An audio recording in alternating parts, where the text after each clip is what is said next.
우리 창세기 1장. 그 성령의 상징에 대해서는요, 제가 이제 시간을 봐서 마지막 시간에 정리를 하든지, 정리를 못하면 제가 이전에 강의했던 것을 좀 참고하시면 좋겠습니다. 우선 창세기 1장, 오늘 이제 성령님의 사역에 대해서 한번 좀 공부해 나가겠습니다. 성령님의 사역에 대해서. 창세기 1장 1절부터 3절까지 우리 같이 읽어보겠습니다. 시작. 처음에 하나님께서 하늘과 땅을 창조하시니라. 땅은 형태가 없고 비어 있으며 어둠은 깊음의 표면 위에 있고 하나님의 영은 물들의 표면 위에서 움직이시니라. 하나님께서 이르시되 빛이 있으라 하심에 빛이 있었고. 우리가 그 성령의 교리를 철저하게 공부해 보면요, 성령님께서 얼마나 활동적으로 역사에 오셨고, 지금 이 시간, 지금 현재에도 또 하나님께서 역사하시는 모든 여기에서 얼마나 그 능동적으로 일하고 계시는지를 볼 수 있습니다. 그래서 우리는 이제 앞으로 복되신 성령님의 사역에 대해서 좀 다양한 인용들을 좀 살펴볼 예정인데요. 많은 분들이 이 성령님께서 사도행전 2장 오순절날 처음 온 것으로 잘못 이해하고 있습니다. 절대 그렇지 않습니다. 하나님의 말씀에는요, 성령님께서 11번 정도 강력한 역사하심이 있었습니다. 근데 그 처음 3번은 바로 구약 성경에서 행해진 겁니다. 그래서 한번 우선 첫 번째 창조 관련 성령님의 사역입니다. 여러분, 성경의 첫 번째 장, 첫 번째 페이지에서 여기 보시면 누가 창조주이신가를 계시함으로 시작합니다. 즉, 창조주의 존재와 창조주께서 바로 하늘과 땅을 창조하셨다. 이 사실이 계시되어 있습니다. 이것은 우리 신앙이 가장 기본이고 기초입니다. 창조신앙이죠. 창조신앙. 여러분, 창조주의 존재와 창조 사역을 믿는 것, 그러니까 창조주께서 하나님이라는 사실을 알고 믿는 것에서부터 모든 믿음이 시작됩니다. 성령님께서는요, 아버지 하나님 또 아들 하나님과 함께 적극적으로 창조 사역에서 활동하셨습니다. 그래서 이 1절에 보시면 처음에 하나님께서 하늘과 땅을 창조하셨습니다. 그렇죠? 두 번째 2절에 보시면 하나님의 영께서 움직이셨습니다. 1절에서 하나님 아버지, 2절에 성령님, 3절에 보시면 하나님께서 이르시되 and God said, 이르시되, 이게 뭐냐면 말씀이신 예수 그리스도, 이렇게 얘기했습니다. 여러분, 창세기 1장 1절에 나오는 시점, 그러니까 우주의 원 창조는 과거 어느 시점인지 성경에 정확히 언급되어 있지 않습니다. 왜냐하면 시간의 기준 시점이 없기 때문에 성경은 처음에, in the beginning, 처음에 라고 말할 뿐입니다. 여러분, 처음에 하나님께서 하늘과 땅을 창조하시니라. 성경은요, 어떠한 내용을 입증하거나 사람들의 어떤 동의를 구하거나 이해를 구하는 방식으로 설명하는 그런 책이 아닙니다. 성경은 연역적 접근 방법입니다. 먼저 진리를 선포한 후에 이제 믿으라고 말씀하시는 책입니다. 우리는 진리를 선포하는 것으로 우리의 삶의 끝이에요. 선포한 겁니다. 성경 우리에게요, 논리적인 이해나 납득 또는 동의를 구하는 책이 아니라 선포하신 진리에 대한 믿음으로 읽어야 될 책입니다. 성경은 역사적 사실과 예언적 사실을 담고 있습니다. 하나님께서 행하실 일과 또 행하신 일이 기록되어 있죠. 그죠? 이런 성경적 어떤 기술 방법을 알고 거기에 맞게 접근해야겠죠. 그러면 두 번째 보시면 창조의 시기에 있어서 성령님께 서약했다는 증거. 여러분, 시편 19편 1절에 보시면 다윗이 고백하는데 하나님 아버지께서 모든 것을 창조했다고 되어 있습니다. 근데 요한복음 1장에 보시면 사도 요한은 아들 하나님, 말씀이신 예수 그리스도께서 창조하셨다고 선언하고 있습니다. 그런데 성경의 다른 구절을 보면 성령님께서도 창조하셨음을 증언하고 있다는 거죠. 그럼 우리 뭘 믿어야 됩니까? 물론 답변은 삼위일체 하나님께서 각각 자신의 역할을 담당하신 겁니다. 예를 들어서 건축가가 이제 어떤 설계를 할 때, 뭐 건축 비용이나 어떤 그런 크기 등을 결정하는 설계사가 있습니다. 이그제큐티브죠? 설계사가 있습니다. 그리고 그 설계대로 집을 지을 건축가가 필요합니다.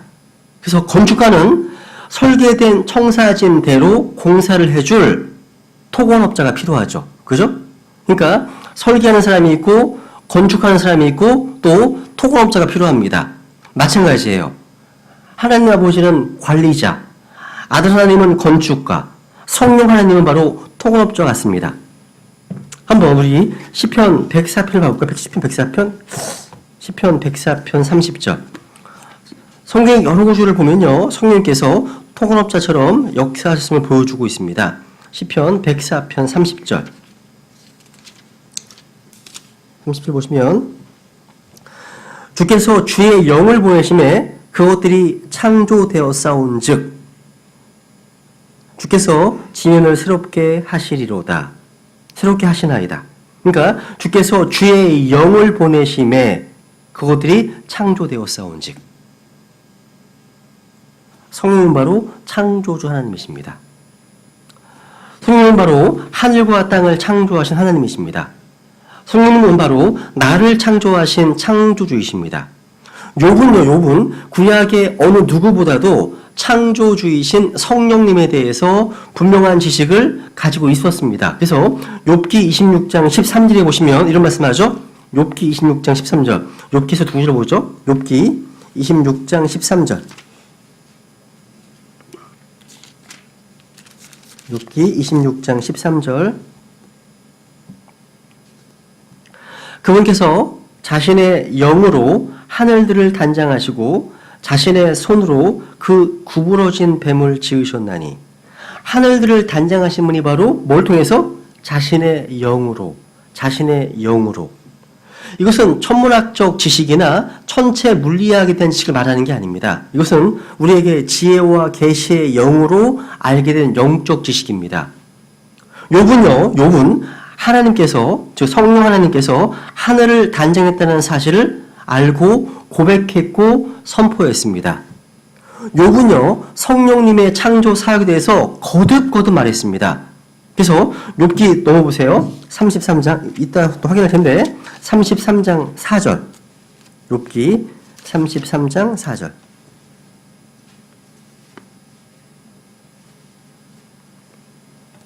같이 읽어볼까요? 시작. 하나님의 영께서 나를 만드셨고 전능자의 숨이 내게 생명을 주었느니라. 하나님의 영, 전능자의 숨, 영은 숨이구나. 그죠? 근데 하나님의 영께서 나를 만드셨습니다. 그러니까 욥은 자신이 어디서 왔는지 알았고 자신이 누구인지를 알았습니다. 성령님께서 자신의 창조주이시고 생명을 주신 분이라는 사실을 고백했습니다. 이런 창조 신앙이야말로 모든 신앙의 기초예요. 여러분, 인간의 존엄성은 다른 사람을 인정해주고 어떤 업적으로 평가를 받는 데서 오는 게 아니에요. 나를 만드신 분, 그리고 나에게 생명을 주시는 분을 알고 고백하는 데에서 비롯되는 겁니다. 우리가 다른 사람을 존중하고 사랑하는 것 역시 마찬가지예요. 진정한 이웃사랑은요, 창조 신앙이 바탕이 있을 때만 가능한 거예요. 여러분이 하나님께 창조하신 창조 어떤 대상이라면 우리도 함부로 죽일 수 없는 거예요. 그죠? 그럼 이게 우리가 우리 조상의 원숭이라고 생각한다면 이게 뭐 큰 문제가 안 되잖아요. 정글의 법칙인데. 그러니까 창조 신앙이 우리의 삶과도 연관되어 있다는 거죠. 여러분, 욥기 옆에 보세요. 34장 19절 보세요 한번. 34장 19절. 욥기에 나와 있는 그 엘리후의 이웃사랑. 역시 창조 신앙 밑바탕에 깔려 있어요. 여기 34장 19절. 하물며 통치자들의 외모를 용납하지 아니하시며 부자를 가난한 자보다 더 중히 여기지 아니하시는 그분께 그리할 수 있겠느냐? 그들은 다 그분의 손에 의해 지어진 자들이니라. 나를 지으시고 나에게 생명을 주시는 분을 육신의 부모나 조상으로만 한정한다면 참 무지한 사람입니다. 여러분, 육체의 아버지가 있다면 영들의 아버지가 있습니다. 요백에도 육신의 부모가 있었고 엘리후에게도 육신의 부모가 있었습니다. 근데 그들은 지금 육신의 부모나 조상을 이야기하는 것이 아니라 창조주 하나님을 지금 알고 고백하고 있는 겁니다. 한번 우리 히브리서 12장 가볼게요. 히브리서 12장 9절. 여기 육체의 아버지와 대조하면서 영들의 아버지를 말씀합니다. 히브리서 12장 9절입니다. 히브리서 12장 9절. 징계에 대해서 말씀하시면서 같이 읽죠. 시작. 또한 우리에게 있던 우리 육체의 아버지들이 우리를 바로잡아도 우리가 그들을 공경하였거늘 하물며 영들의 아버지께 우리가 더욱 복종하고 이로써 살아야 하지 아니하겠느냐. 여기 보시면 육체의 아버지들이 있고 영들의 아버지가 있죠. 그죠? 창조 신앙은 바로 신앙의 어떤 근본이고 시작입니다. 여러분, 성령이라는 분은요, 어떤 단지 기운이나 에너지나 힘이 아니에요. 어떤 기? 이런 게 아니에요. 성령님은 하나님이시고 인격체십니다. 인격체세요. 창조주이십니다. 그 하나님께서 우주를 창조하셨고 나를 창조하셨습니다. 여기 또 욥기 31장 15절. 욥기 31장 15절 보세요.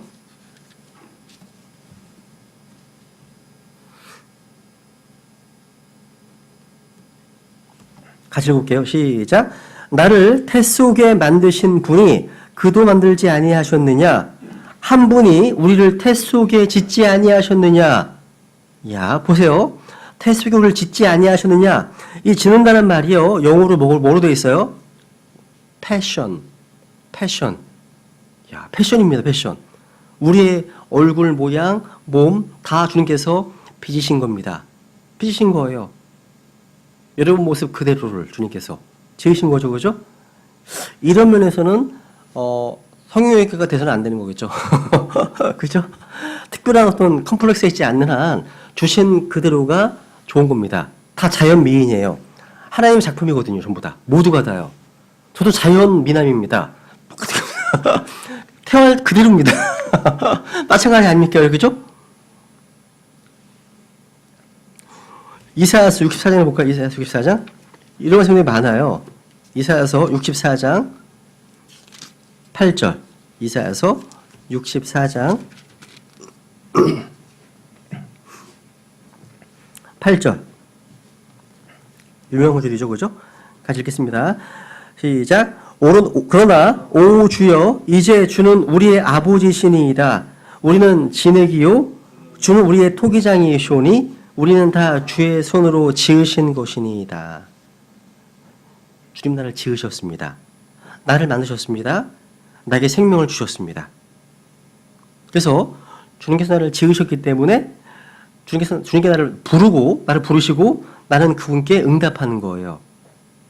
여러분, 우리가 창조물로서 피조물로서 창조주 하나님을 찬양하고 경배하는 게 마땅하죠. 그죠? 우리가 마땅히 창조주 하나님을 공경하고 섬겨하는 이유가 여기 있는 겁니다. 시편 139편 14절에 보시면 다윗이 고백하기를 내가 주를 찬양하리니 내가 두렵고도 놀랍게 만들어졌나이다. 주께서 행하시는 일들이 놀라움으로 내 혼의 그것을 매우 잘 아나이다. 다윗은 자신이 창조주수의 하나님을 알고 찬양했습니다. 이게 참된 경배예요. 참된 경배입니다. 성경은 창조의 주체가 하나님, 말씀, 성령님이심을 이렇게 언급되어 있습니다. 그러니까 이것은 창조 사역에서의 삼위일체를 드러내 줍니다. 하나님은 창조주이십니다. 그죠? 한번 이제 다시 가볼게요. 요한복음 1장 가볼게요. 1장. 히브리서 3장에 보면 집마다 지은 사람이 있으되 모든 것을 지으신 분은 하나님이십니다. 그죠? 하나님이십니다. 근데 요한복음 1장에 보시면 1장 1절. 요한복음 1장 1절. 처음에 말씀, the word 대문자죠. 예수님이십니다. 말씀이 계셨고 말씀이 하나님과 함께 계셨으며 말씀이 하나님이셨더라. 바로 그분께서 처음에 하나님과 함께 계셨고 모든 것이 그분에 의해 만들어졌으니 만들어진 것 중에 그분 없이 만들어진 것은 하나도 없었더라. 이 요한복음 1장은 바로 창세기 1장을 해석해주는 그런 내용입니다. 예수 그리스도께서 바로 창조주라는 사실, 이 사실, 이것은 바로 예수님께서 바로 육신을 입으신 하나님이라는 사실을 계시해 주는 겁니다.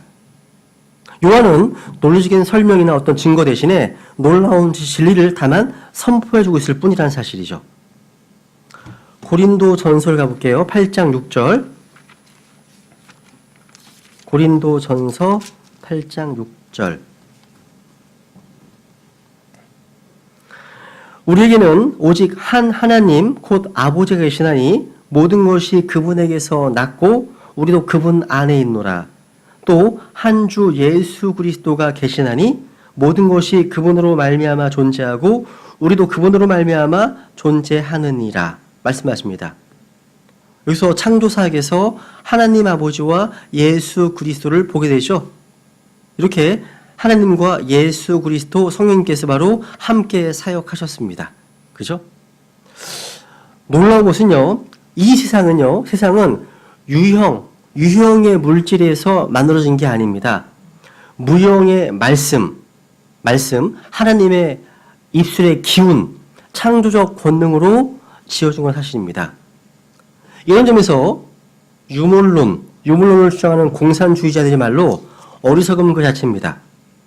또 만물의 근원이 화, 수, 목, 금, 토 이런 오행이라고 하는 동양의 오행 사상 역시 어리석기 그지없습니다. 성경은 히브리서 11장 3절에서 보이는 것들은 나타나 보이는 것들로 만들어지지 아니하였다 선포합니다. 성령님은 보이지 않으십니다. 하나님의 말씀 역시 물질이 아니죠. 생명과 물질의 기원은 원자나 그 원자 이하의 어떤 작은 물질이 아니라 하나님의 말씀, 성령이라는 겁니다. 성령, 하나님의 말씀. 아까 다시 욥기 16장 다시 해볼게요. 욥기 16장 13절 다시 볼게요. 한번.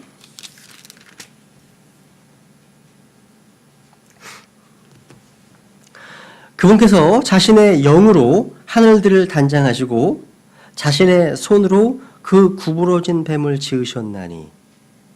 야, 성령님의 창조 사역을 말씀하시면서 동시에 여기 마귀의 기원이 나옵니다. 그 구부러진 뱀의 정체는 누구예요? 마귀입니다. 마귀예요. 하늘과 땅을 지으신 그 하나님의 손이 마귀도 지었습니다. 성경은 옛뱀, 사탄, 마귀, 용 이런 마귀가 하나님의 피조물임을 분명히 밝히고 있습니다. 그래서 에스겔서 28장 15절에 보면 루시퍼에게 말씀하시잖아요. 내가 창조된 날로부터 말씀하시는 겁니다. 마귀는 하나님의 피조물입니다. 피조물이에요. 사람 역시 또 마찬가지입니다. 그죠? 마귀 역시 피조물을 지나지 않습니다. 한번 생각해 보세요. 그분께서 자신의 영으로 하늘들을 단장하셨대요. 와, 생각해 보세요. 하늘들이 아름다운 것, 이것은 성령님께서 친히 단장하신 결과입니다. 저는 허블 망원경이 찍었던 그 우주에 대한 그 책이 하나 있어요. 너무 아름답습니다. 아름다워요. 페이지마다 와, 하나님은 위대한 예술가시구나. 위대한 디자이너이시구나. 금방 느껴요. 그러니까 하나님께서 예술적인 행위를 하시는 분임을 알게 됩니다. 주의 영이 임하시잖아요? 그러면 창조적이고 예술적인 일을 할 수 있습니다. 왜? 이게 성령님의 속성 때문에. 한번 여러분 뭔가 창작 활동하는 분에게 물어보세요. 한번. 그들 가장 중요한 게 뭔지 아세요? 항상 인스피레이션, 영감입니다. 영감이에요. 그림 그리는 친구에게 가장 필요한 게 뭐냐고 물어보면 주저하지 않고 창의적인 아이디어, 즉 뭔가 떠오르는 영감 이렇게 얘기를 합니다. 여러분, 글을 쓰는 사람, 또 그림을 그리는 사람, 노래를 작곡하는 사람, 조각하는 사람, 또 건축하는 사람들 등등 누구에게도 마찬가지예요. 여러분, 처음에는 기술이 필요합니다. 그죠? 근데 기술을 배운 다음에는 뭐가 필요해요? 영감이 필요한 겁니다. 영감이요. 왜? 이제 기술은 비슷하거든요. 그러니까 여러분, 영감이 주어지면 일을 이제 시작할 수 있지만 영감이 없잖아요? 일을 시작할 수가 없습니다. 그래서 이들이요, 자연을 관찰하고 뭔가 무엇을 보면서 영감을 얻습니다. 그래서 욥기 32장에 보면요, 32장 8절 보세요. 욥기 32장 8절. 그러나 사람 안에는 영이 있고 전능자의 영감이 그들에게 명철을 주나니. 전능자의 영감이 명철, 깨달음을 준다. 여러분, 전능자의 영감이 어디에 있습니까? 지금 현재? 이 책에 있어요. 이 책에. 모든 성경 기록이 바로 하나님의 영감으로 주어지기 때문에 이 성경을 읽고 묵상하면 깨달음이, 명철이 있습니다. 명철이 주어지는 거예요. 전 세계 약 2,200만 권의 책 가운데 하나님의 영감으로 주어진 유일한 책 2,500만 대 1 성경입니다. 그 외에 다른 모든 것들은요, 사람의 영, 마귀, 악한 영의 작품입니다. 생각해 보세요. 여러분이 듣는 음악이나 보는 뭐 어떤 드라마나 이런 모든 것들이 다 영감의 산물인데 이게 어떤 영인가가 중요한 거예요. 하나님의 영인지 아니면 악한 마귀 영인지. 자꾸 거기에 노출되면 영향을 안 받을 수가 없죠. 성경을 자꾸 읽으면 거룩한 영감의 영향을 받게 돼요. 그럼 내가 거룩해지는 겁니다. 지는 거예요, 자연스럽게. 그래서 왜 아이들이 이 책을 읽어야 돼요? 아이들이 하나님의 거룩한 자녀로 성장하려면 이 책을 반드시 읽어야 되는 거예요. 그죠? 이 세상 문화가 아니라. 그래서 여러분, 우리가 하나님의 영께서 단장 하늘들을 보면서 경탄하고 이치를 깨우치고 조명을 얻습니다. 그죠? 그래서 우리는 이 영감을 구해야 되는 거죠. 우리는 영감의 보고인 이 성경을 통해서 영감을 얻을 수 있습니다. 그죠? 야, 이 성경이요, 여러분 매일매일 신구약만 잘 처방해서 먹으면 영생 보감을 얻습니다. 신구약, 약의 약. 안 먹어서 문제지, 항상. 그죠? 여러분, 성경을 묵상을 많이 하잖아요. 그죠? 묵상이란 말이 메디테이션이고, 메디테이션? 묵상이란 말이요. 근데 메디테이션을 많이 하는 사람은요, 상처가 별로 없어요. 왠지 아세요? 하나님 말씀에는 치유의 권능이 있습니다. 묵상을 많이 하면, 그 메디테이션을 많이 하면, 메디슨, 뭐죠? 약입니다. 약이 되는 거예요. 오늘 왜 상처받은 너무나 많아요. 목사님 상처받았습니다. 막 이래요. 상처를 준 사람은 아무도 없어. 받은 사람만 되게 많아요. 준 사람은 몰라. 줬는지도 몰라. 보리만 손이야, 지금 보는만. 힘들어하는 거예요. 여러분이 성경을 읽지 않기 때문에 어쩌면 나에게 문제가 있는 걸지도 몰라요. 성경을 꾸준히 매일만 읽으면 나에게 있는 문제의 90%는 해결됩니다. 이건 제가 한 얘기 아니에요. 어떤 설교자가 한 말이거든요. 진짜 그렇습니다. 성경을 많이 읽어요. 읽으면 뭔가 그 저항에 대한 면역이 생겨요. 인간관계에서의 상처에 대한 면역이 생겨요. 훨씬 유연해집니다. 마음이요. 부드러워져요. 또 덜 오해하게 돼요. 어떤 분은 성경을 묵상하지 않고 그 인간이 나한테 이런 말을 했지? 그 말을 묵상을 자꾸 해. 그러면서 막 시험 들어요. 이런 뜻일 거야. 아니, 뭘 그렇게 생각을 해요? 그래서 물어보면 되지? 그게 무슨 의미야? 물어보면 되는데, 혼자 그걸 묵상하면서 시험 드는 거예요. 상처받고. 진짜 뭘 묵상해야 한다고, 여러분? 성경 묵상하시면 돼요. 성경 묵상하시면, 아마, 많이 바뀌실 겁니다. 매일매일 성경을 진짜, 저희 교회에서 지금 청년들, 제가 모임을 인도하는데, 청년부 밴드가 따로 있어요. 근데 이제 청년들이 하루에 이제 20페이지 성경을 읽어요. 페이지, 20장, 챕터가 아니라. 왜냐면 장이 되게 긴 게 있거든. 그러니까 20페이지 성경 읽는 친구가 있어요. 또 어떤 사람은 10페이지씩 읽고, 근데, 오늘이 시험이구나, 그 친구가. 오늘이 공무원 시험 보는 날인데도 매일매일 1시간 성경 꼭 읽습니다. 왜인지 아세요? 목사님, 제가 성경을 하루에 1시간씩 안 읽으면 공부를 못할 것 같아요. 10시간씩 하루에. 그러니까 하루에 자기가 주어져 있는 많은 무거운 짐들, 부담들을 이겨내려면 영적인 힘이 필요한 것 같아요. 근데 그랬죠.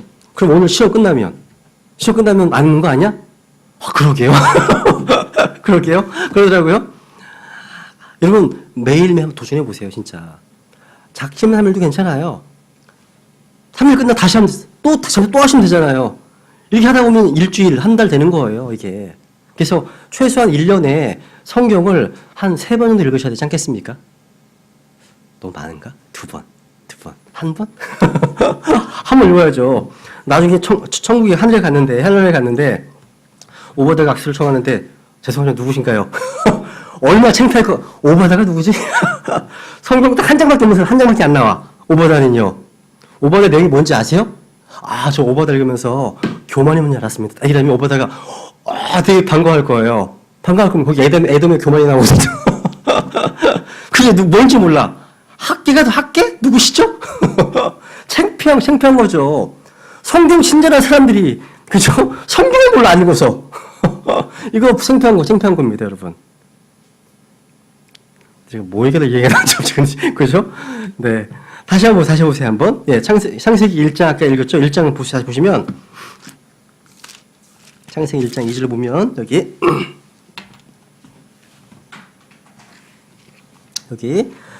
땅은 형태가 없고 비어 있으며, 어둠은 깊음의 표면 위에 있고, 하나님의 영은 물들의 표면 위에서 움직이시니라 말씀하십니다. 하나님의 영께서 움직이십니다. 이것이 바로 마치 생명을 부여하시는 장면입니다. 여러분, 마치 어미닭이 계란을 품으면서 따뜻한 온기를 전하는 것과 같은 역할입니다. 창세기 1장에 보면 생명이란 말이 제일 처음 나온 곳이 어디서 나왔어요? 모래에서 나왔습니다. 모래에서 나왔어요. 여러분, 물들이 풍성한 생명을 낼 수 있는 것은 성령께서 그 위에 역사하셨기 때문입니다. 즉, 생명을 부여하신 분으로서의 역할을 하신 성령님을 묘사합니다. 그래서 성령께서 움직이시면, 성령님의 호흡이 들어가면 생명은 살아나고 소생하는 겁니다. 시편 33편 6절을 보세요. 시편 33편 6절. 시편 33편 6절. 우리 같이 읽어볼까요? 시작. 주의 말씀으로 하늘들이 만들어지고 하늘들의 온 군대가 그분의 입에 숨에 의해 만들어졌도다. 야, 성경은 계속해서 성령님의 창조 사역에 대해서 증거하고 있습니다. 하늘들의 온 군대가, 별이죠, 군대가, 그죠? 천사기도 하지만 온 군대가 그분의 입의 숨에 의해서, 성령님은 breath, 호흡이고, 숨이고, 로하흐, 영이고, 같은 겁니다. 그분의 입의 숨에 의해서 만들어졌습니다. 야, 그러니까 하늘들의 온 군대, 태양과 달과 별들은 물론이고와 정사들과 권능들과 높은 곳의 영적인 존재들은 다 포함하는 겁니다. 바로 성령께서 이 모든 것들의 창조주이십니다. 여러분, 고린도 후서 5장 17절. 여러분, 유명 말씀 있죠, 그죠? 우리가, 성령님을 통해서, 우리 마찬가지예요. 이전 사람, 옛 사람에게서 새 사람으로 창조가 돼요. 우리가 예수님을 믿는 그 순간, 십자가의 대속으로 구원받게 되면, 이제, 새로운 창조물로 태어나는 거죠. 그래서, 고린도 후서에 보면, 그런 중 누구든지 그리스도 안에 있으면 그는 새로운 창조물이라. 옛 것들은 지나갔으니 보라 모든 것이 새롭게 되었도다 말씀하십니다. 여러분의 느낌이 어떠한가에 상관없이 예수님의 십자가 대속을 통해 그분을 자신의 구주와 주님으로 믿었으면 새로운 사람이 된 겁니다. 우리가 겉모습을 보아서는 모르겠지만 영이 새로워지고 속사람이 새로워졌습니다. 이것이 모두 성령님의 역사예요. 전 지금도 잃을 수 없는 것이 제가 구원받는 날 92년도 9월이었는데요. 9월달이었는데 밤 11시경이었어요. 뭐 사람마다 경험은 다 다양할 수 있지만 저는 제가 복음을 믿고 이제 예수의 십자가를 통해서 구원받는 순간 제 안에 아주 큰 빛이 임한 것 같았어요. 큰 빛이요. 그래서 그 이후부터는 죄에 대해서 굉장히 예민해졌어요. 아니 그 전날만 하더라도 거짓말 이게 별로 큰 문제가 안 됐거든요. 엄마 청구 싸게 돈 좀 줘. 5,000원에 10,000원 달라고. 근데 그 다음날은 이게 갑자기 막 괴로운 거예요. 불편한 거 이상하게. 이런 겁니다. 뭔가 변화가 있는 거죠. 그죠? 빛이, 양심이 예수님 피로 깨끗하게 씻겨졌기 때문에 죄에 대해서 예민해지는 거예요. 양심의 칼날이 막 돌고 있기 때문에 조금만 이탈해도 이게 어이구 뜨끈뜨끈 하는 거죠. 그죠? 이게 정상적인 그리스도인의 어떤 삶이라는 거죠. 저를 막 힘들도 아무런 마음에 가책이 없어. 이게 이상한 거죠. 둘 중에 하나죠. 구원을 못 받았든지 구원받은 이후에 양심이 화해받았든지 둘 중 하나입니다. 둘 중 하나예요. 양심이 예민해야 돼요. 양심이요. 선한 양심을 가지라 말씀하시잖아요. 그죠? 우리의 속셈이 새로워졌습니다. 양심이 깨끗하게 되었어요. 이게 다 성령의 역사라는 거죠. 한번 디도서 3장입니다. 이게 어떤 이런 겁니다. 성령님이 새롭게 하셨다는 얘기죠. 디도서 3장 5절.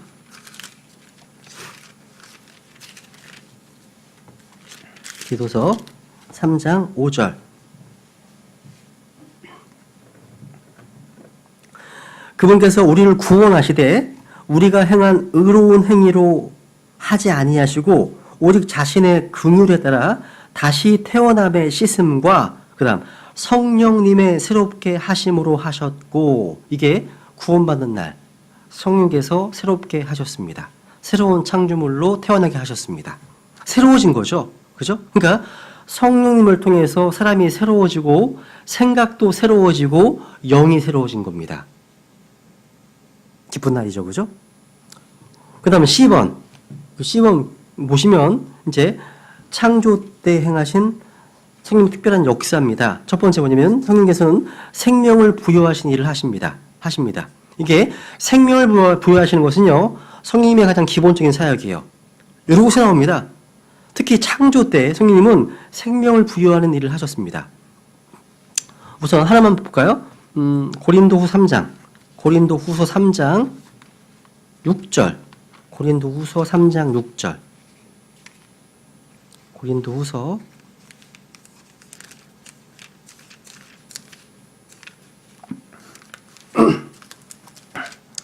3장 6절 보시면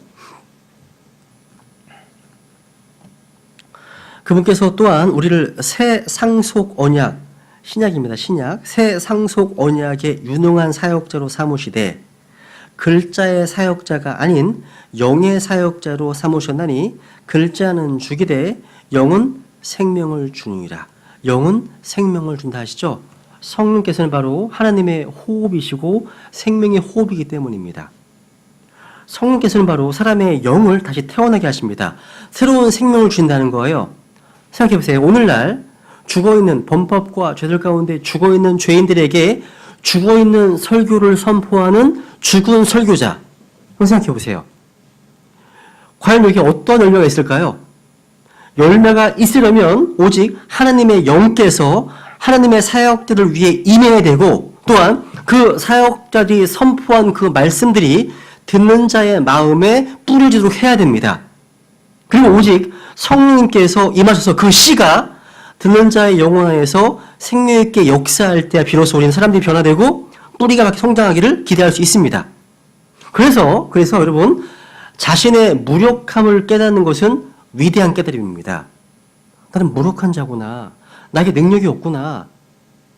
무릎 꿇는 자. 이게 위대한 깨달음이에요. 더욱이 스스로가 nothing, 아무것도 아님을 깨닫는 것은 더욱 위대한 깨달음입니다. 하나님, 저는 nothing, 아무것도 아닙니다. 아무것도 아닙니다.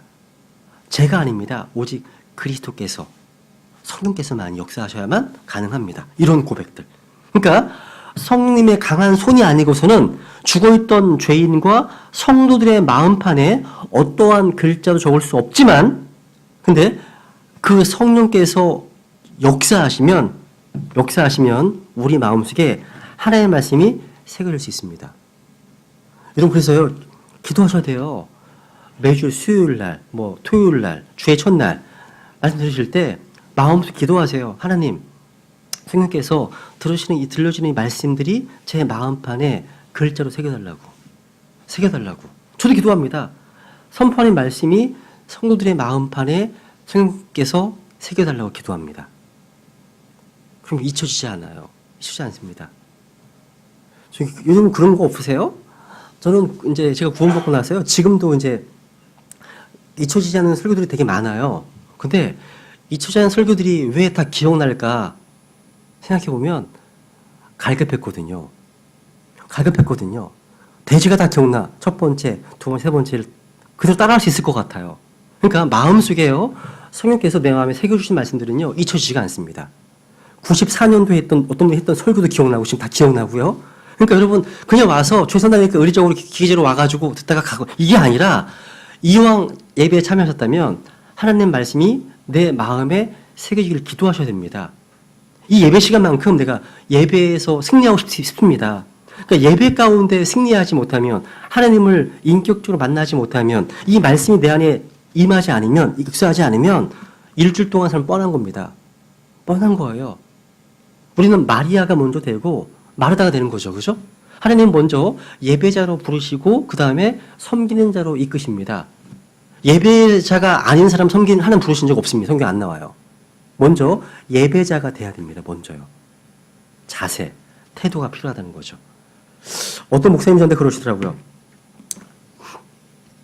교회 내에서 굉장히 비판적이고 또 판단도 많이 하고 또 비방하는 지체가 있고 왜 비방하는가 봤더니 다른 뭐 일반 장로교회에서 또 감리교회에서 이런 분들이 오셔서 이제 계시다 보니까 얼마나 흠잡을 게 많아요. 교리도 잘 모르고 많잖아요. 그죠? 근데 그분 하신 말씀 그렇더라고요.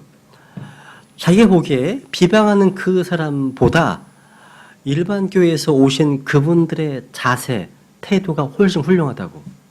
뭐가요? 그랬더니 주의 전날 30분 전에 미리 와서 기도를 시작한대요. 근데 비방하는 그 사람들은 성령은 되게 많이 알아. 거의 11시 넘어서 항상 급하게 들어와. 항상. 맨 뒤에 가서 앉아요. 이게 문제 아니에요? 그래서 여러분 우리 지금 돌아가셨지만 우리 믿음의 선배 가운데 럭커 목사님 같은 경우는요.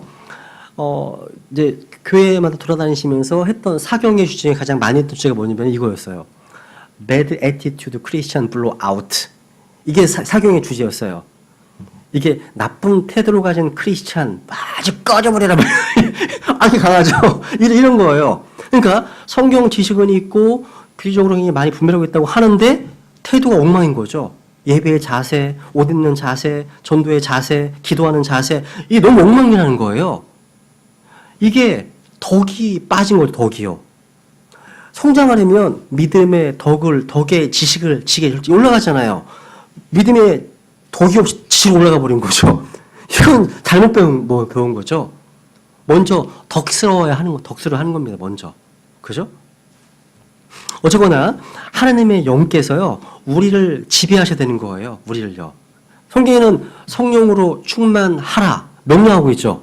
그죠? 이게 사실은 영어로 보시면 수동태로 되어 있어요. 우리나라 말은 수동태라는 게 없잖아요. 없어요. 성령으로 충만하게 되어져라. 뭐 이런 얘기거든요. 그러니까 성령의 지배를 받아라 이런 말입니다. 그러니까 우리의 삶이 성령님의 통제를 받으면 받을수록 하나님의 말씀이 아주 잘 들어와요. 여러분 마음이 겸손할수록 하나님의 말씀이 막 꽂힙니다. 마음이 비대할수록 마음이 교만할수록 말씀이 안 들려요. 아, 저거 내가 들은 건데? 저 아는 건데? 여러분 마음이 겸손하면 항상 들은 말씀이라 하더라도요. 은혜가 되는 거 아세요? 저는 지금도 제가 복음 설교하면 좋아요. 복음은 언제든지 들어도 좋아요. 아, 저 또 그 소리 하네. 이게 아니에요. 복음의 깊이와 넓이와 영광을 알게 돼요. 이거 어떠세요, 여러분? 여러분 공부 많이 하시잖아요. 아마 여기 계신 분들은 동탄 저희 교회에 있는 성도님들보다 훨씬 더 성경적으로 많이 아실 거예요. 그죠? 지식적으로 많이 뛰어나실 거예요. 저희 교회 성도님들보다는. 역사가 오래됐으니까. 그죠? 그러니까 이럴 때 우리는 어떤 그 부흥이 필요하지 않을까. 내적인 소생이 필요하지 않을까. 성령님의 어떤 강한 임재하심이 필요하지 않을까. 저희 교회 같은 경우는 말씀을 평범하게 얘기를 해도요. 되게 반응을 잘 하세요. 좋아하세요. 행복해 하세요. 천국 갔다고 하세요. 쉬운 주제를 해도요. 근데 그걸 똑같은 걸 여기서 내가 하면 아마 반응이 이럴 거야. 상상이 막 돼요. 저 다 아는 건데. 여러분, 그죠? 우리 마음 자세, 태도가 얼마나 중요한지. 그죠? 그래서 우리는 항상 성령님께서 우리를 도구로, 그릇으로 사용해 주실 것을 기도해야 된다는 거죠. 생명을 주시는 분이시잖아요. 두 번째, 성령님께서는요, 질서와 자유를 주시는 분이십니다. 창조가요, 질서 정연하게 이루어졌습니다. 그죠? 첫째 날부터 여섯 날까지 이게 무작위로 된 게 아니에요. 하나님 질서 하나님이십니다. 하늘에서, 물에서, 땅에서. 한번 이사야서 40장 12절 볼까요? 이사야서 40장 12절. 이사야서 40장 12절.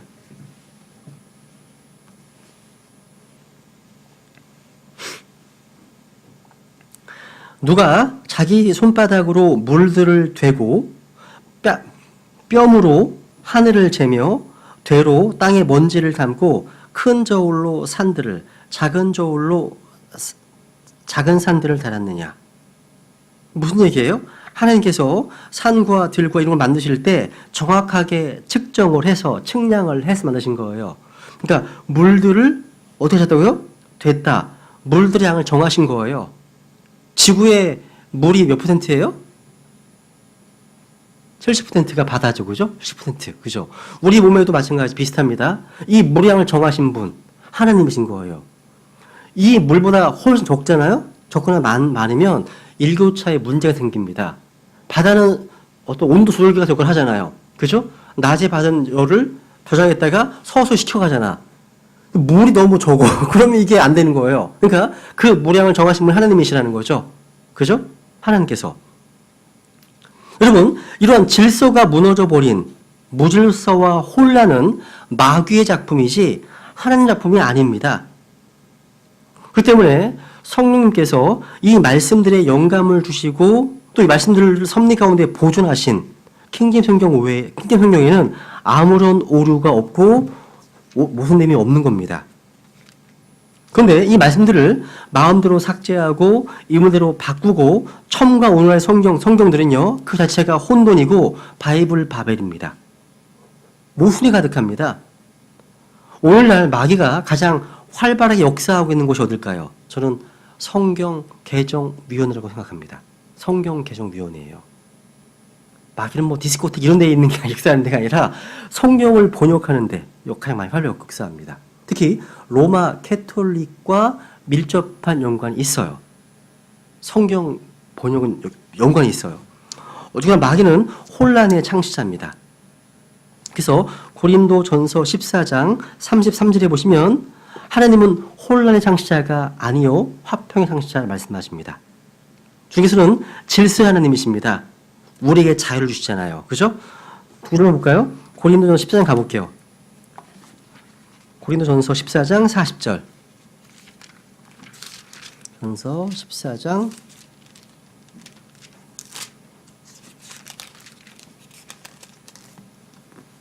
40절. 신약교회의 어떤 실행적인 면에 있어서 굉장히 많이 인용하는 말씀이 이 말씀입니다. 그죠? 모든 것을 품위 있고 질서 있게 할지니라. 모든 것을 품위 있고 질서 있게 할지니라. 그 위에 보세요. 위에 33절. 성도들의 모든 교회에서처럼 하나님은 혼란의 창시자가 아니요 화평의 창시자시니라. 혼란의 창시자는 마귀입니다. 마귀예요, 마귀.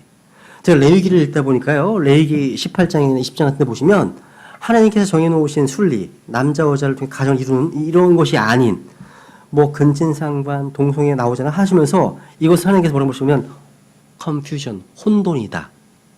혼란이다 이렇게 말씀하시는 거예요. 마귀 역사예요. 마귀 역사예요. 마귀 역사. 옆에 보세요. 한번 또 보세요. 고린도 후서 3장 17절. 3장 17절. 고린도 후서 3장 17절 보세요. 이제 주께서는 그 영이시니 주의 영이 계신 곳에는 거기에는 자유가 있느니라. 자유가 있느니라. 야. 그렇다면 부자유 또 억압, 자연스럽지 못한 것 등은 다 성령님의 역사가 아닌 겁니다. 성경에서 역사하시는 곳에는요. 구속이나 속박이나 무질서가 아닌 영적인 자유와 질서와 품위가 있습니다.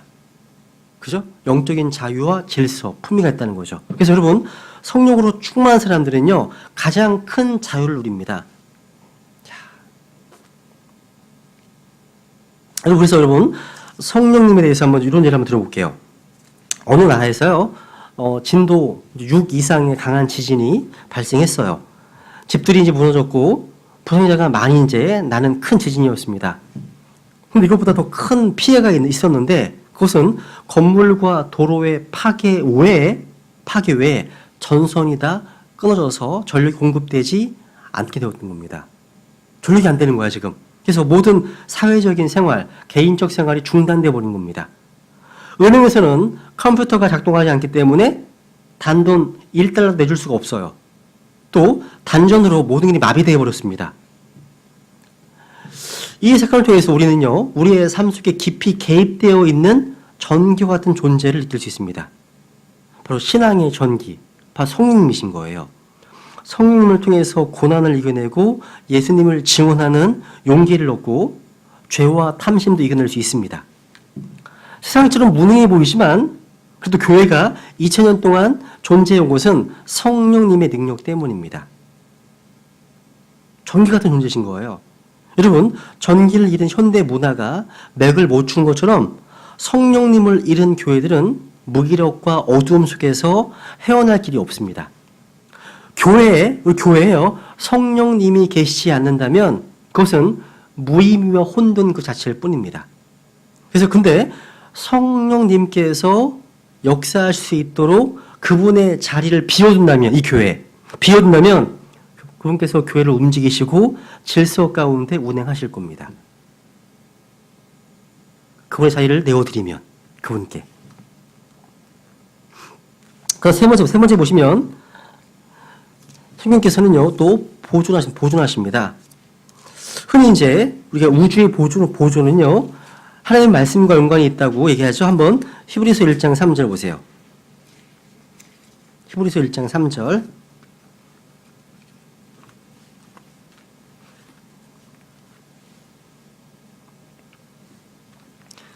히브리서 1장 3절. 하나님의 영광의 광채시요 그분 자체의 정확한 형상이시며 자신의 권능의 말씀으로 모든 것을 upholding, 떠받치시는 이 아들께서는 친히 우리의 죄들을 정결하게 하신 뒤에 높은 곳에 계신 존엄하신 분의 오른편에 앉으셨느니라. 보세요. 자신의 권능의 말씀으로 모든 것을 떠받치시는 이 아들. 이 모든 것은 여러분도 포함됐겠죠, 그죠? 권능의 말씀으로 모든 것을 떠받치신 아들께서는. 야. 그래서 이 권능의 말씀으로 모든 것을 지금 붙들고 있다고 성경은 증언하고 있습니다. 그런데 성령님 역시 이 보존의 사역을 하고 계십니다. 아까 시편 103편 읽어봤죠? 그죠? 읽어봤습니다. 성령의 창조 사역뿐만 아니라 성령님께서 새롭게 하시는 사역을 말씀해 주고 있는 겁니다. 새롭게 하지 않으면 금방 낡아져서 없어버리기 때문에 그렇습니다. 그죠? 그 다음 네 번째 보시면 아까 읽었던 말씀인데요. 성령께서는요, 단장하는 사역, 단장. 아름다움을 주시는 분은 성령님이십니다. 하늘을 단장하시고 땅의 지면을 새롭게 하시는 분이 성령님이십니다. 진정한 디자이너시죠. 그죠? 누구든지 성령으로 충만하면 예술적 재능을 최고도로 발휘할 수 있어요.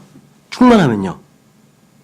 하늘들이 하나님의 영광을 선포하는 것은 성령님의 창조와 더불어서 단장하는 역할입니다. 단장하신 분이라는 거죠. 아까 말씀드렸죠, 그죠? 여러분, 그 스펄전 목사님께서요, 성령 관련해서 이런 말씀을 이제 선포하셨습니다. 그래서 인용해 드려볼게요. 성령님께서 오늘날 그리스도의 몸된 교회 안에서 강력하게 역사하신다면 어떤 일이 일어날까요? 강단이 어떻게 변화될까요? 설교자가 어떤 말씀을 선포할까요? 오순절날 성령님을 받은 사람들은 무엇에 대해서 설교했습니까? 사도행전 2장 11절에 보면요. 그들이 우리 언어들로 하나님의 놀라운 일들을 말하면 우리가 듣는도다. 하나님의 놀라운 일들. 여러분, 성령 충만했을 때 초대교회에서 선포되었던 주제는 하나님의 놀라운 일들이었고 그것은 주 예수 그리스도의 인격과 그분의 십자가로 말미암는 구원, 죄사함, 회개, 거듭남이었습니다. 그게 주제였어요. 회개와 죄 용서, 예수 그리스도의 보혈로 말미암는 죄 용서의 메시지는 교회 안에서 성령께서 역사하신다고 하는 확실한 증거라고 할 수 있습니다. 이러한 말씀들은요, 성령님께서 강하게 역사하실 때 이 땅 가운데서 회복될 것들은 사실이에요. 그래서 우리의 사역 위에 성령께서 임재하기를 원하신다면 이러한 가르침이 드러나도록 해야 되고 모든 사람들에게 각기 그들의 언어로 하나님의 놀라운 일들을 듣도록 해야 됩니다. 이런 설교를 하셨어요. 맞습니다, 여러분. 계시록 4장을 볼까요? 4장, 계시록 4장. 계시록 4장.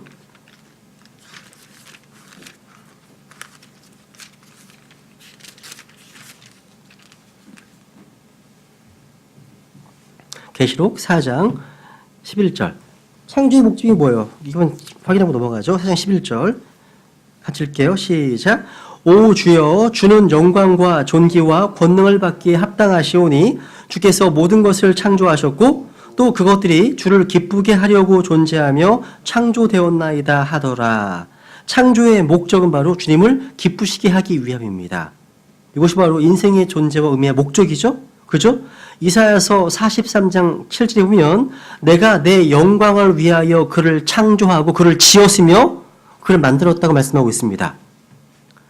여러분, 이런 말씀들을 우리 마음에 새기면 우리가 어떻게 살아야 할지 방향이 보입니다.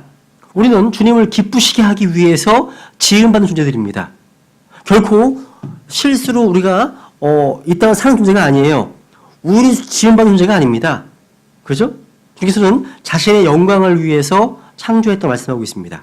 그래서 우리의 삶의 목표를, 삶의 좌표를 제시해 준 거예요. 골로새서 1장도 볼까요? 골로새서 1장 16절. 그럼 누구를 위해 창조되었다고요? 누구를 위해서? 골로새서 1장 16절. 주님을 기쁘시게 하기 위해서, 주님의 영광을 위해서, 그 다음에 주님을 위해서 창조되었습니다. 골로새서 1장 16절 같이 읽죠. 시작. 이는 그분에 의해 모든 것이 창조되었기 때문이라 하늘에 있는 것들과 땅에 있는 것들, 보이는 것들과 보이지 아니하는 것들, 곧 왕자들이나 통치들이나 정사들이나 권능들이나 모든 것이 그분에 의해 창조되고 그 다음 그분을 위하여 창조되었노라. 그분을 위하여 창조되었습니다. 그러니까 주님을 위해서 창조되었습니다. 자, 생각해 보세요. 우리는 누구를 위해 살아야 될까요? 누구를 위해 살아야 됩니까? 한마디로 주님을 위하여. 주님을 위하여. 이겁니다. 이게 성경적인 삶이에요. 요즘은요, 우리 저희 막내 대현이가 있어요. 초등학교 4학년인데, 이 대현이가요, 한 구원받기 전, 그러니까 이제 구원받은 지가 한 2개월 됐나요? 2개월 됐는데, 얘가 구원받기 전에는요, 교회를 가거나 수요일을 학교를 따라다니거든요. 왜 하는 목적이 재미 때문에. 재미있으면 하고 재미없으면 안 해요. 이런 수준이었어요, 얘가요. 근데 이제 주일학교 시간에 창조, 노아의 홍수, 수동과 고모라 이런 거 들으면서 얘가 많이 바뀌었어요. 그러다가 이제 아주 특별한 어떤 사건이 있었거든요. 머리를 꼬매야 되는 상황이 있었거든요. 그 사건을 통해서 혹시 죽을지 모를까 해서 복음이는 그때 이제 구원 받았어요, 얘가요. 지금은 재미가 없어도 주일학교 시간이 너무 좋대, 자기는요.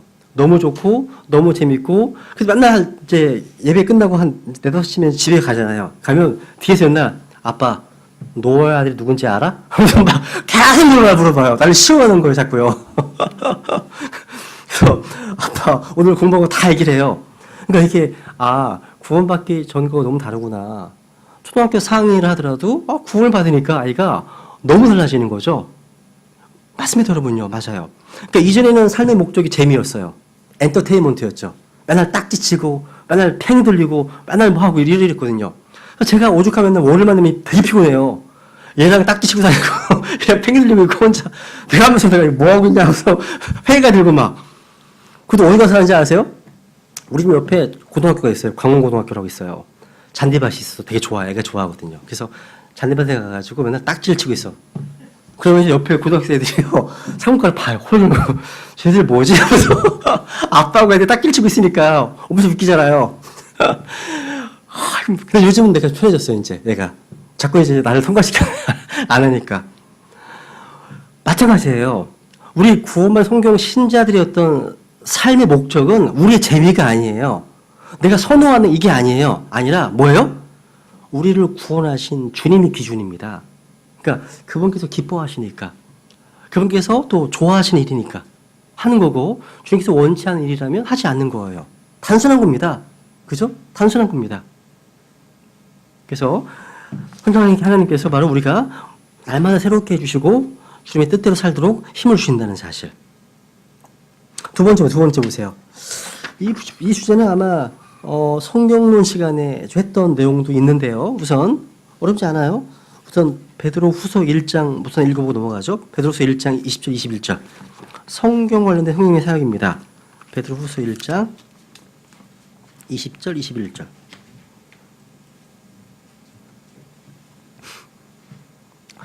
먼저 이것을 알라. 성경 기록의 대언은 결코 어떤 사적인 해석에서 나지 아니하였나니 대언은 옛적에 사람의 뜻으로 말미암아 나오지 아니하였고 오직 하나님의 거룩한 사람들은 성령께서 자기들 움직이시는 대로 말하였느니라.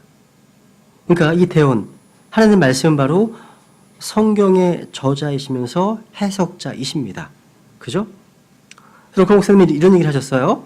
성령님은 최초의 원본에 영감을 부여하실 뿐만 아니라 그 본문을 무오하고 권위 있게 보존하셔서 어느 시대에 살고 있는 사람들이라도 완전 하나님의 말씀을 접할 수 있게 해주셨다고요. 이렇게요. 여러분, 신약 성경이 기록될 당시에도 사람들은 이 말씀을 부패시키려고 시도했습니다. 또 변개시키기 위해서 노력했다는 거죠. 여기 앞에 보세요. 한번 고린도후서 2장 17절. 바울 사도는요, 그 당시에 하나님 말씀 부패시키는 사람들이 많이 있었음을 분명히 말씀해 주고 있습니다. 고린도후서 2장 17절 보면 우리는 하나님의 말씀을 부패시키는 많은 사람을 같지 아니하고 오직 진실함에서 난 자같이 하나님에서 난 자같이 하나님의 눈앞에서 그리스도 안에서 말하노라.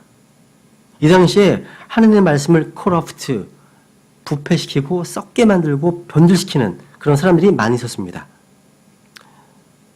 그럼에도 불구하고 성령님께서는요, 이 말씀을 보존하셨습니다. 그죠?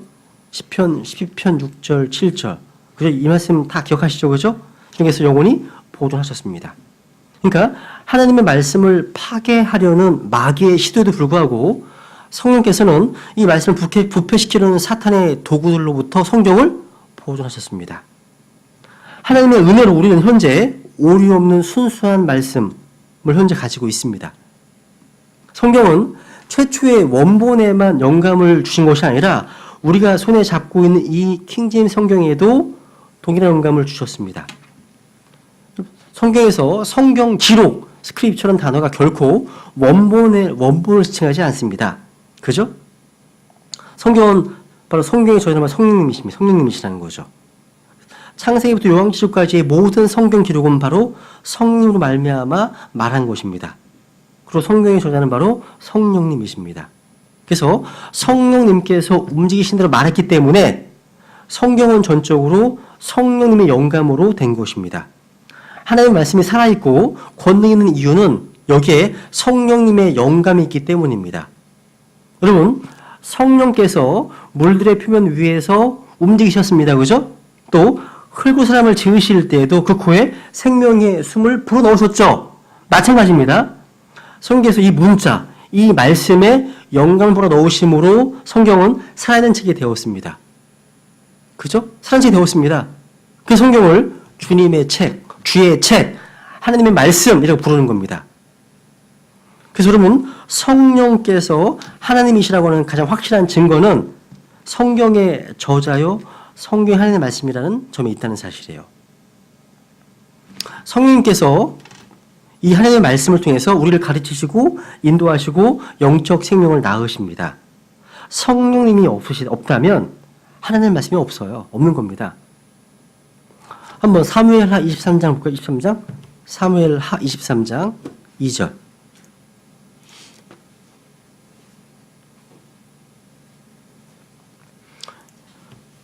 영감에 조금만 말씀드려 볼게요. 사무엘하 23장 2절.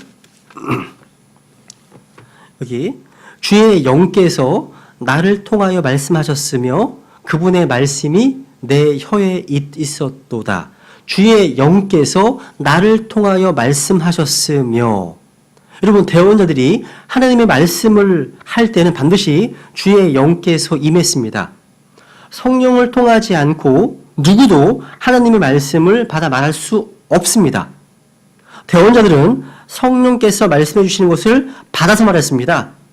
그래서 그 말씀은 사람의 말이 아니라 하나님의 말씀입니다. 이사야서 59장 볼까요? 이사야서 59장 여기 이사야서 59장 21절.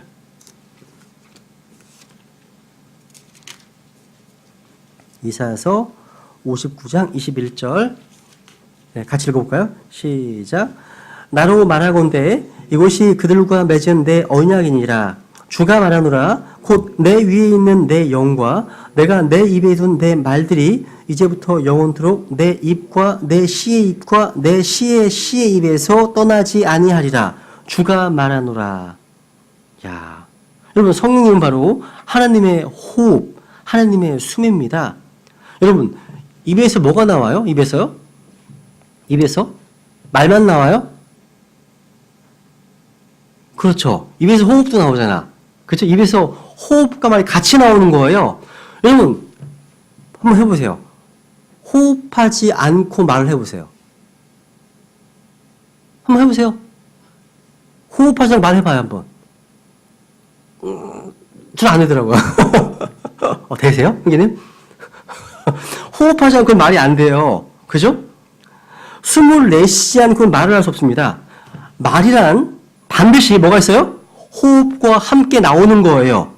하나님 역시 하나님의 호흡, 숨, 하나님의 영, 하나님의 호흡과 함께 말씀이 나오는 겁니다. 그래서 하나님의 말씀은 필연적으로 하나님의 호흡과 동반될 수밖에 없습니다. 이 말씀에 하나님의 호흡이 담긴 것은 당연한 거예요. 그래서 하나님의 입에서 나온 하나님의 말씀은 하나님의 호흡이신 성령님이십니다. 그래서 한번 요한복음 20장 볼까요? 요한복음 20장? 요한복음 20장 22절. 주님께서 부활하신 이후에 나타나셔가지고 제자들에게 성령을 받으라고 말씀하시죠. 그죠? 이게 오순절 성령 측면은 아니지만, 그죠?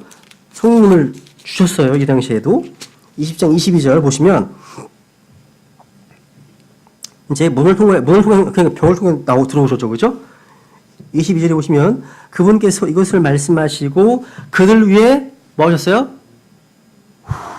숨을 내쉬며 그들에게 이르시되, 너희는 성령을 받으라. 숨을 내셨습니다. 성령을 받으라 하셨습니다. 그죠? 숨을 내쉬는 것은 하나님의 호흡을 말하는 겁니다. 주님께서 처음 창조하실 때 사람의 코에 뭘 넣으셨어요? 생명의 호흡을 불어 넣으셨습니다. 그래서 살아있는 혼이 되셨죠. 마찬가지예요. 마찬가지입니다. 그래서 하나님의 입에서 나온 말씀은 자동적으로 하나님의 호흡이 실려 있는 거, 이게 영감입니다. 영감입니다. 그리고 모든 말씀은 하나님의 숨, 즉 하나님의 영께서 함께 영이 담겨 있는 거예요. 그래서 마태복음 4장 4절 보세요. 마태복음 4장 4절. 마태복음 4장 4절. 같이 읽죠. 시작. 그분께서 응답하여 이르시되 기록된 바 사람이 빵으로만 살 것이 아니요 하나님의 입에서 나오는 모든 말씀으로 살 것이라 하였느라 하시더라. 하나님의 입에서 나오는 모든 말씀, 하나님의 입에서 나오는 프로시더에다가 ETH 붙어 있어요. 지금도 계속 나오고 있어요. 하나님의 말씀이. 성경 기록을 통해서 지금 나오고 있어요. 계속요. 하나님의 입에서 나오는 모든 말씀. 야, 말이란 말은 모두가 다 입을 통해서 나오잖아요. 하나님의 말씀은 당연히 하나님의 입에서 나오는데 이것을 성령의 말씀이라고 합니다. 그래서 성경에 보면 이거 기억하세요? 성경에 보면 성령께서 교회들이 하신 말씀을 들을지어다. 마지막 날 성령님께서 분명히 말씀하시기를. 성경 이런 말씀 나와요. 그죠? 안 찾아도 되겠죠? 이런 말씀이 있습니다. 그러니까 성령께서 주시는 말씀이라는 거죠. 그러니까 주 하나님께서 말씀하시는 것처럼 성령님은 동일하게 말씀하시는 분이시는 겁니다. 이사야서 59장 보세요. 이사야서 59장.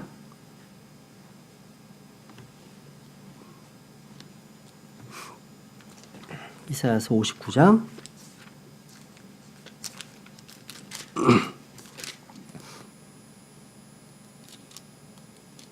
아까 읽었던 말씀이네요. 그렇죠? 여기 보시면 여기 21절 보면 내 위에 있는 내 영과 내가 내 입에 둔 내 말들. 그러니까 내 영과 내 말들이 같이. 그러니까 뭐냐면 하나님께서 말씀을 주셨다는 것은 자신의 영을 주셨다는 겁니다. 21절 말씀입니다. 21절에 21절. 그러니까 성령과 말씀의 관계를 알 수 있습니다. 주님의 입에서 주의 호흡과 함께 나오는 말씀이 바로 우리가 지금 듣고 보는 이 성경 말씀입니다. 성령님의 움직이심으로 주어진 게 이 성경이에요. 그래서 모든 성경 기록은 하나님의 영감으로 주어진 것으로 말씀하시는 거예요. 이 영감이란 말이 숨을 불어 넣으셨다라는 뜻입니다. 이게 살아있는 말씀인 거니까요. 여기 호흡이 있기 때문에. 숨결이 있기 때문에. 그래서 모든 성경 기록은 다 하나님의 영감으로 주신 것입니다. 고로 성경 없는 성령이란 없고 성령 없는 성경이란 없는 겁니다. 성경은 성령님의 작품이고 성령님은 성경의 저자이시 해석자이십니다. 오늘날 흔히 성령만 외치고 성경을 경시하는 사람들, 이 사람들은 성령님을 모독하는 겁니다. 무시하는 거예요. 그래서 여기 다른 구절들은 한번 개인적으로 찾아보시면 될 것 같고요. 예레미야 1장 9절부터 해서 되게 많습니다. 우리가 복음을 전파할 때, 또 성경을 가르칠 때 성령님의 증거가 필요하고 성령님의 도우심이 절대적으로 필요합니다. 하나만 보고 마치겠습니다. 우선요. 하나님의 말씀은요. 성령님의 작품이기도 하지만 성령님께서 사용하시는 검이기도 합니다. 검. 그래서 에베소 6장 17절. 요 검에 대한 부분 하고 마칠게요. 에베소 6장 17절 보세요, 한번. 에베소 6장 17절. 이렇게 비교할 겁니다, 지금. 하나. 6장 17절. 하나님의 전신갑주를 입으라고 말씀하시면서 유일한 공격용 무기가 나오죠. 17절. 구원의 투구와 성령의 검, 곧 하나님의 말씀을 취하라. 성령의 검, 곧 하나님의 말씀 되어 있죠. 여러분, 검은 원수를 죽이고 자신을 보호하는 겁니다. 여러분, 칼은 요리할 때나 수술할 때 쓰이면 생명을 살리는 겁니다. 그죠? 그래서 하나님의 말씀을 사용한다는 것은 성령의 검을 사용하는 겁니다. 주님께서도 마찬가지예요. 주님은 전쟁을 하실 때 성령님의 검을 사용하십니다. 한번 계시록 1장 16절 보세요. 이제 계시록 1장 16절 성령과 말씀의 관계만 보시면 좋겠습니다. 계시록 1장 16절.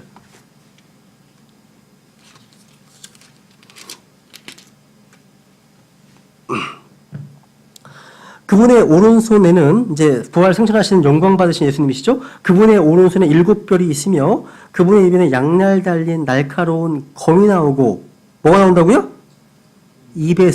그분의 입에서 뭐가 나온다고요? 날카로운 검이 나옵니다. 그분의 용모는 해가 세차게 빛나는 것 같더라 말씀하십니다. 성령과 말씀의 관계를 주목해 보세요. 하나님의 말씀은 성령의 검입니다. 하나님의 말씀은 양날 달린 날카로운 검입니다. 그래서 볼게요. 데살로니가 후서 2장 8절. 데살로니가 후서 2장 8절. 비교하는 겁니다, 지금. 잘 보세요. 2장 8절. 이거 중요합니다. 제가 중요하다는 거는 이유가 다 있어요. 그죠? 2장 8절. 이제 적그리스도가 이제 예수님의 재림으로 이제 멸망하잖아요. 8절 보시면 그 뒤에 저 사악한 자, 적그리스도입니다. 사악한 자가 드러날 터인데 주께서 자신의 입의 영으로 자신의 입의 영으로 그를 소멸시키시고 친히 오실 때의 영광으로 광채로 그를 멸하시리라. 친히 자신의 입의 영으로 소멸시킨다고 되어 있습니다. 입의 영으로. 잘 보세요. 아까 그분의 입에서 나오는 양날 달린 검이 있습니다. 말씀이 있습니다. 여기서는 주님께서 자신의 입의 영으로. 결론은 뭐예요? 말씀은 검이고 그것은 입의 영입니다. 그러니까 성령님은 바로 하나님의 호흡이요 말씀이라는 사실이 다시 한번 입증되는 거예요. 그래서 계시록 19장 볼게요. 이 말씀이 이렇게 바뀌어 있어요. 계시록 19장 15절. 계시록 19장 15절. 재림 때의 모습이죠. 재림 때의 모습입니다. 19장 15절. 그분의 입에서 예리한 검이 나오는데 그분께서 그 검으로 민족들을 치시고 또 혈장으로 그들을 다스리시리라 말씀하죠. 그분의 입에서 뭐가 나온다고요? 예리한 검이 나옵니다. 주님 입에서는 분명히 말씀이 나옵니다. 주님 입에서 나오는 입의 영으로 원수를 소멸시킵니다. 예리한 검이라는 것은 주님의 영이고 말씀의 사실을 저절로 알 수 있습니다. 여기 21절부터 21절. 계시록 19장 21절. 그 남은 자들은 말 타신 분의 칼, 곧 그분의 입에서 나온 칼로 죽임을 당하니 모든 날짐승이 그들의 살로 배를 채우더라. 야, 그분의 입에서 나온 칼로 죽임을 당한다고 되어 있죠? 심판 때에 주님의 입에서 나오는 말씀이 양날선 검으로 원수를 죽일 겁니다. 다 연관되는 거예요. 어렵지 않죠, 그죠? 예. 오늘 여기까지만 하고요. 성경 해석자에 대한 부분은요, 성경 시간에 했었던 내용을 좀 참고하시면 될 것 같고, 그 시간에 하지 않았던 부분들만 제가 조금만 언급드리고, 그 다음에 이제, 이스라엘 관련된 성경 해석 넘어갈게요. 이 내용이 11가지가 있거든요. 그죠? 당분간 성경의 사역에 대해서 이제 정리를 하도록 하겠습니다. 오늘 여기까지 하겠습니다.